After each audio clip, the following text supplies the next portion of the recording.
Hello mga ka-Tekno DIY, meron tayong gadget dito.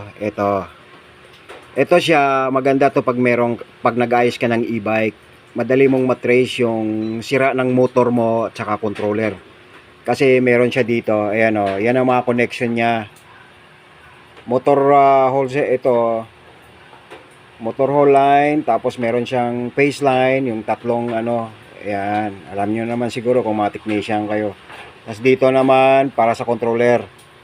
Ayan o, controller mga connection niya. So, pag hindi pa kayo na maraming nag-tutor dito sa YouTube. Pero ako mag-tutor sana, kaso nga lang masyadong mahaba tong natin, saka wala akong